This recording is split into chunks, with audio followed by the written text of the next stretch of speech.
Bu həftə sonu Mədəniyyət Nazirliyi tabeliyindəki muzeylərə giriş ödənişsiz idi. Biz də bunlardan Milli İncəsənət Muzeyinə. Ümumiyyətlə hər şeydən əvvəl orada bu qədər insan görmək çox xoş idi. Giriş ödənişsiz olsa da insanlar evlərində otura da bilərdilər, amma hər kəs o muzeyə girməyi seçmişdi. Əsərlər və interyer ümumiyyətlə çox gözəl idilər. Muzey əməkdaşlarının bu qədər gərgin olması, necə deyirlər, bizi o klassik musiqi ab-havasında olan muzeydə boğulmağımıza səbəb olurdu.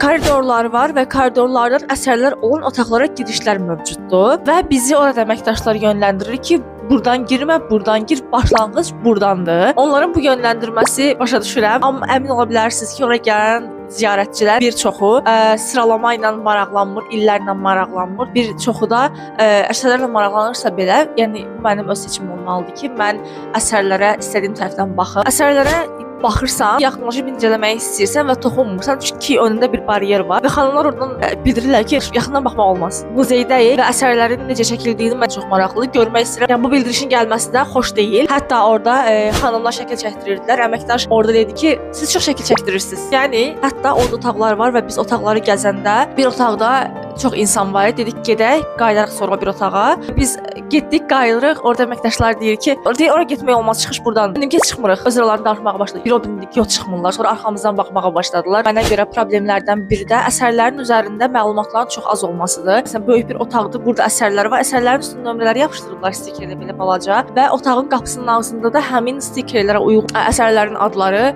varsa, rəssamın adı və hansı okedin olduğu bir də ili var. O qədər böyük bir otaqda sadəcə nömrələrin üstünə qoyulması və bizim gedib otağın çıxışına baxmağımız bunun üçün çox yorucu bir hal idi. Ümumiyyətlə oradakı əməkdaşların gərginliyini başa düşürəm, çünki bilirəm ki, hər gün ora bu qədər çox ziyarətçi gəlmir. Onların vəzifəsi bu eksponatları qorumaqdır, amma qoruma tərəfləri bizi narahat eləyəcək dərəcədə olmamalı düşünürəm ki. Suallarınız olarsa rəy bölməsində bildirə bilərsiniz, fikirləriniz olarsa bildirə bilərsiniz.